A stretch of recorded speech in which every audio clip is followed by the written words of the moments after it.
नमस्कार, हमारे चैनल पर आपका स्वागत है। चलिए आज की कहानी शुरू करते हैं। गांव के एक शांत कोने में राम प्रकाश जी और उनकी पत्नी राधा देवी का घर था। ये घर न सिर्फ उनकी छत थी, बल्कि उनका गर्व और आत्मनिर्भरता का प्रतीक था। राम प्रकाश जी गांव में सब्जियों के होलसेल का काम करते थे। उनका कारोबार गांव में ही नहीं, बल्कि आसपास के इलाकों में भी मशहूर था। मेहनती, ईमानदार और सच्चे दिल वाले राम प्रकाश जी अपने काम से जितना प्यार करते थे, उतना ही अपने परिवार से भी। उनका एक बेटा था, अजय। अजय पढ़ाई में अच्छा था और राम प्रकाश जी हमेशा चाहते थे कि उनका बेटा बड़ी पढ़ाई करके एक दिन शहर में नाम कमाए। राधा देवी ने घर को संभालने के साथ साथ अजय की परवरिश में भी कोई कमी नहीं छोड़ी। राम प्रकाश जी और राधा देवी दोनों ने अपने सपनों को एक तरफा रखकर बेटे की खुशियों के लिए हर संभव प्रयास किया। समय के साथ साथ अजय बड़ा हो गया। उसने एक बड़े शहर में कॉलेज से अपनी पढ़ाई पूरी की और वहीं से उसे एक अच्छी नौकरी का प्रस्ताव मिला। राम प्रकाश जी को अपने बेटे पर गर्व था। वे चाहते थे कि अजय का घर भी उनकी तरह खुशियों से भरा रहे। एक दिन गांव के एक प्रतिष्ठित व्यक्ति के माध्यम से राम प्रकाश जी को एक बड़े घर की बेटी निधि के बारे में पता चला। निधि पढ़ी लिखी, तेजस्वी और आधुनिक विचारों वाली थी।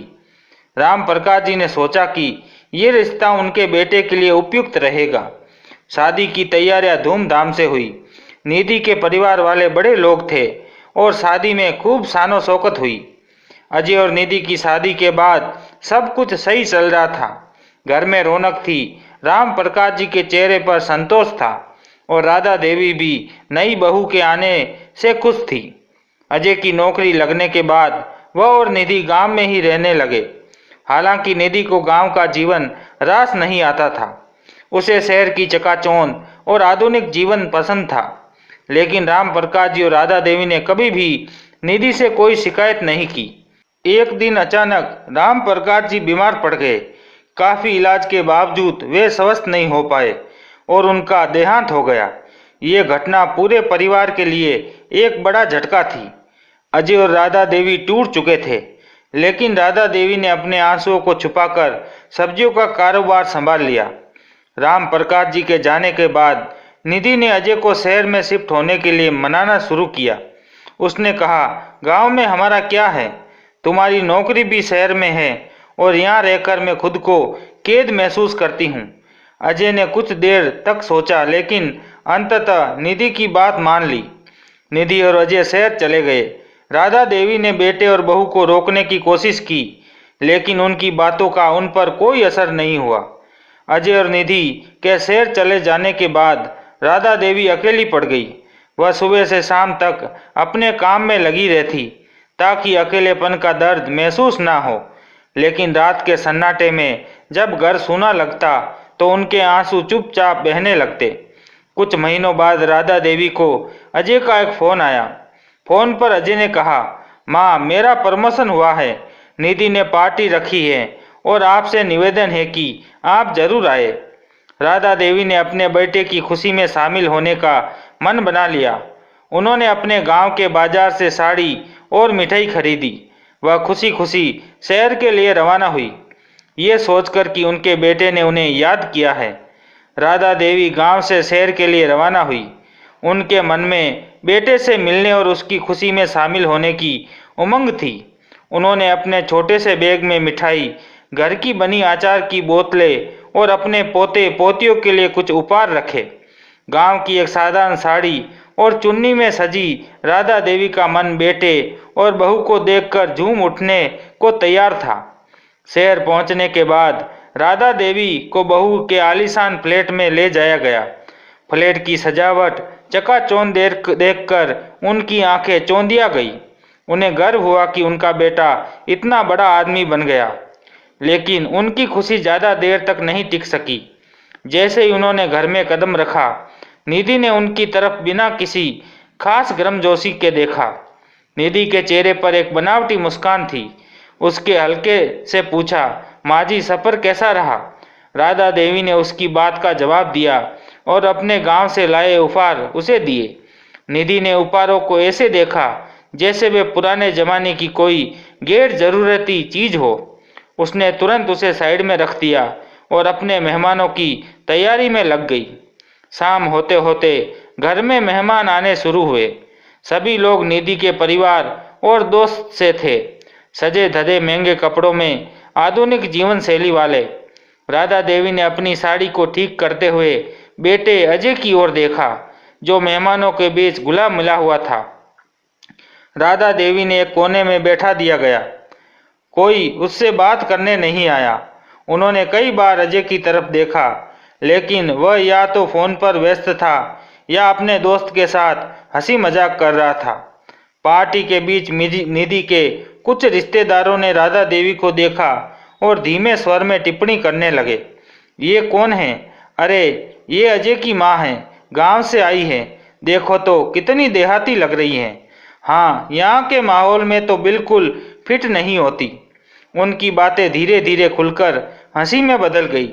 राधा देवी ने यह सब सुना, लेकिन उन्होंने अपनी आंखों में छलकते आंसुओं को रोक लिया। उनका दिल बैठा जा रहा था। उसी समय निधि भी उनकी ओर मुड़ी। अपने रिश्तेदारों की हंसी में शामिल होते हुए उसने कहा, अरे गांव की माँ हैं, ऐसे ही रहती हैं, इसमें हंसने वाली क्या बात है।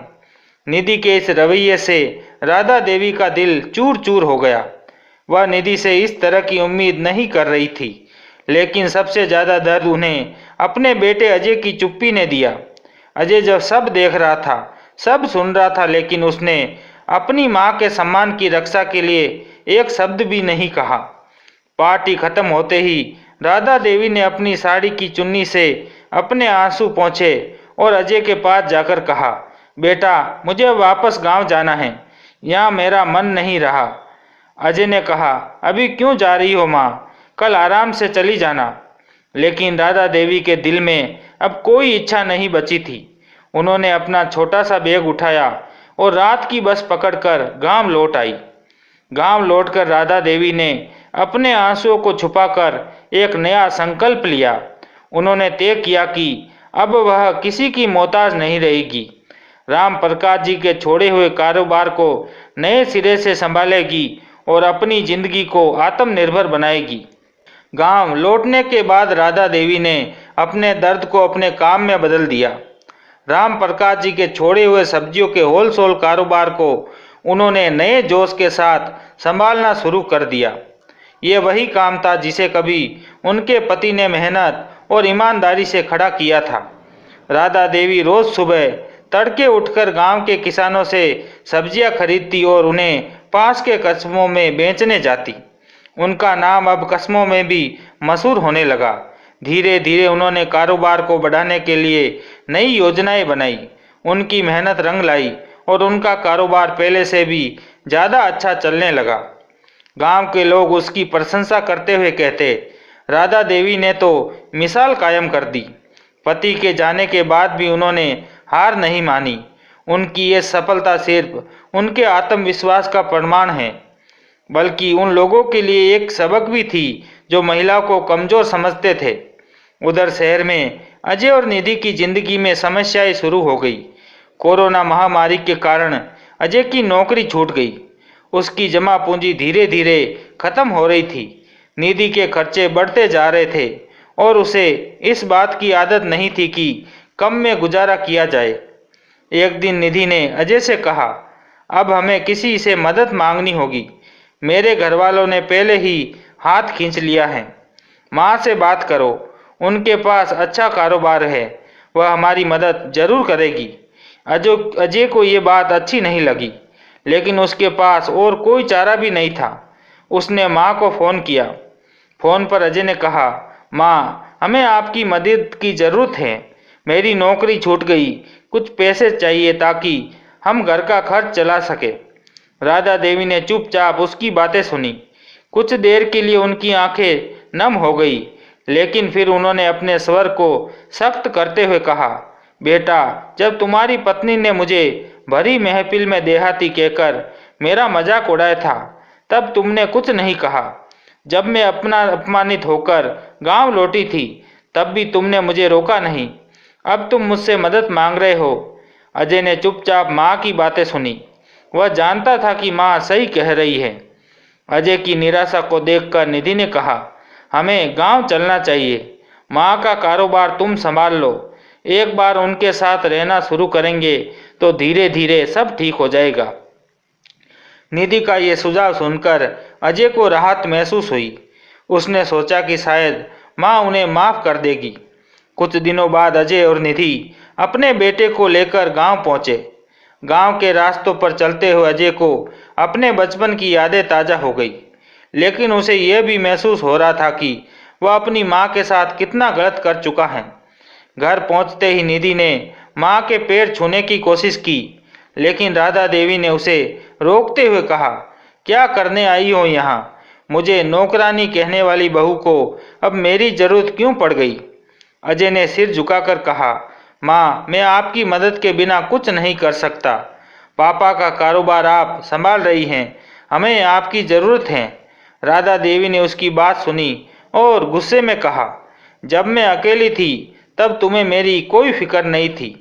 तब तुम्हें गांव और ये घर बोझ लगता था। अब जब तुम्हारी मुश्किलें बढ़ गई हैं तो तुम यहाँ आ गए हो। मैं तुम दोनों को माफ़ नहीं कर सकती। अब जाओ यहाँ से। मेरे घर में तुम्हारे लिए कोई जगह नहीं है। अजय ने माँ के पैरों पर गिरकर माफ़ी मांगी, लेकिन राधा देवी का दिल पत्थर बन चुका था। उन्होंने अपने दिल के दर्द को याद करते हुए कहा, रिश्ते सिर्फ खून के नहीं होते बेटा, उन्हें संभालने भी पड़ते हैं। जब तुमने मेरी इज्जत का ख्याल नहीं रखा तो अब मैं तुम्हारी मदद क्यों करूं? राधा देवी के कठोर शब्दों ने अजय और निधि को भीतर तक झकझोर दिया। अजय को एहसास हुआ कि उसकी माँ के दिल पर जो चोट उसने लगाई है वह इसकी आसानी से नहीं भर सकती। लेकिन निधि, जो अपने फायदे के लिए ही गांव आई थी, अजय को समझाने लगी, हम यहीं रुकेंगे। माँ गुस्से में है, लेकिन धीरे धीरे पिघल जाएगी। आखिर हम उनके अपने हैं। अजय ने भी सोचा कि शायद कुछ दिन रुककर माँ के गुस्से को शांत किया जा सकता है। उन्होंने गांव के एक छोटे से होटल में ठहरने का फैसला किया। गांव में रहते हुए अजय ने माँ के कारोबार को नज़दीक से देखा। राधा देवी का नाम अब पूरे जिले में प्रसिद्ध हो चुका था। उनकी ईमानदारी और मेहनत ने उनकी साख और मजबूत कर दिया था। लोग उनकी प्रशंसा करते नहीं थकते थे। एक किसान ने अजय से कहा, तुम्हारी माँ बहुत बड़ी मिसाल है। तुम्हारे पिता के जाने के बाद उन्होंने अकेले इस कारोबार को संभाला और इतना बढ़ा दिया। तुम बहुत खुशनसीब हो कि ऐसी माँ मिली। अजय ये सब सुनता जा रहा था। उसका सिर शर्म से झुक गया। उसे एहसास हुआ कि उसने अपनी माँ की कदर नहीं की और अपनी पत्नी की बातों में आकर उन्हें अपमानित किया। निधि को ये सब देखकर जलन होने लगी। वह अब भी राधा देवी को नीचा दिखाने का मौका तलाश रही थी। एक दिन उसने अजय से कहा, देखो, माँ इतनी मेहनत कर रही है, लेकिन अगर तुम उनके साथ कारोबार संभाल लो तो वह आराम कर सकती है। आखिर ये सब तुम्हारा ही है। अजय ने झल्लाकर कहा, यह सब अब मेरा नहीं है, ये सब माँ का है, उनकी मेहनत का है। मुझे लगता है कि मुझे यहाँ से लौट जाना चाहिए। माँ ने हमें माफ़ नहीं किया और शायद हम इसके काबिल भी नहीं हैं। राधा देवी ने होटल में ठहरे अजय और निधि के बारे में सुना। उन्होंने उन्हें बुलाकर साफ शब्दों में कहा, तुम दोनों यहाँ कितने दिन तक रुकोगे? मैं जानती हूँ कि तुम्हारी मेहनत से बने इस कारोबार को अपना सहारा बनाना चाहते हो, लेकिन ये काम तुम्हारे लिए नहीं है। जब मैंने तुम्हें सम्मान और प्यार दिया तब तुमने मेरी कदर नहीं की। अब मैं तुम्हारी कोई मदद नहीं करूँगी। जाओ, अपने तरीके से अपनी ज़िंदगी जियो। माँ की बात सुनकर अजय फूट फूट कर रोने लगा। उसने कहा, माँ, मैं जानता हूँ कि मुझसे गलती हुई है, लेकिन मैं सिर्फ आपका बेटा हूँ। मुझे माफ़ कर दीजिए। मुझे सिर्फ एक मौका दीजिए ताकि मैं खुद को सुधार सकूं। राधा देवी की आंखों में आंसू थे, लेकिन उनका दिल अब भी कठोर था। उन्होंने कहा, बेटा, माफ़ी मांगने से रिश्तों की दरार नहीं बढ़ती। मैंने तुम्हारे पिता के साथ इस घर और कारोबार को खड़ा किया, लेकिन तुमने उसे छोड़ दिया। मैं तुम्हें माफ़ नहीं कर सकती, लेकिन फिर से भरोसा करना मुश्किल है। निधि ने माँ की बातों को अनसुना करते हुए कहा, माँ जी, आप इतनी कठोर क्यों हो रही हैं? आखिरकार हम आपके अपने ही हैं।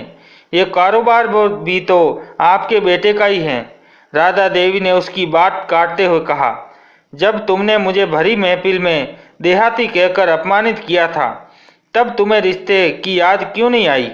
अब जब तुम्हारी हालत खराब है तो तुम्हें मेरे प्यार और ये घर याद आ रहा है। रिश्ते स्वार्थ से नहीं, इज्जत से बनते हैं, और तुमने मुझे कभी इज्जत नहीं दी। अजय और निधि के पास अब और कुछ कहने को नहीं बचा था। उन्होंने अपना सामान उठाया और माँ के घर से हमेशा के लिए लौटने का फैसला किया। जाते जाते अजय ने माँ के पैर छूकर कहा, माँ, मैं हमेशा आपका बेटा रहूँगा, चाहे आप मुझे अपनाए या नहीं। आप हमेशा मेरे लिए आदर्श रहेगी। राधा देवी की आंखों में एक बार फिर आंसू आ गए, लेकिन उन्होंने खुद को संभाल लिया। उन्होंने ये दिखाया कि स्वाभिमान और आत्मसम्मान किसी भी रिश्ते से बढ़कर होते हैं। अजय और निधि का जीवन अब पूरी तरह से बदल चुका था।